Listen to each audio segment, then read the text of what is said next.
Nagsimula lang daw si Marilu Gomez, isang Pinay domestic helper sa Paris, na gawing libangan ang pagbe-bake ng pandesal.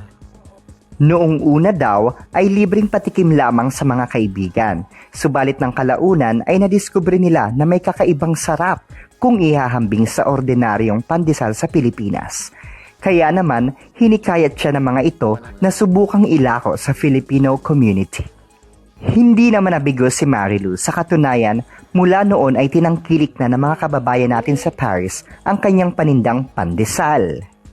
Gaya ng pangkaraniwang proseso sa paggawa ng pandesal, ito ay hinahalo niya sa isang mixer at saka ilalagay sa isang bowl hanggang ito ay umalsa at handa na itong imasa. Pagkatapos masahin ay isasalang sa oven ng 20 minuto hanggang ito ay lubusang maging Pinoy pandesal. Bukod sa harina, hinahaluan din daw niya ito ng mashed potato. Kaya naman may kakaiba sa lasa na nagugustuhan ng mga parokyano. Natutuwa rin ang kanyang mga parokyano dahil bago ito bumili ay may libreng patikim at pakapi pa. Nakikita ko pala siya nagpo-post kasi hindi talaga ako mahilig mag-o-order ng mga ganyan, mga pandesal, mga tinapay. Pero nung bumisita ako sa bahay niya at pinatikim niya yung pandesal, sabi ko, wow, masarap. Sarap ng pandesal. Hindi, masiksik nga eh. Grabe sa siksik. Kahit asawa ko, nung natikman ng asawa ko, sabi, wow, grabe sa siksik tong pandesal na to.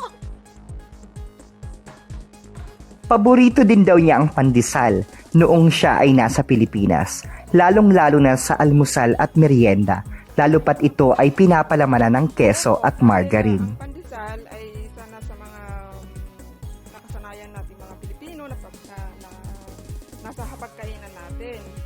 Dahil sa umaga, sa tanghali, masarap na nilalagyan natin ng sirwala, masarap yun. At kung sa akin naman, gustong-gusto ko naman na may kasamang pansit. Mula rito sa Paris, France, Volta, naghahatid ng balitang Pinoy Abroad.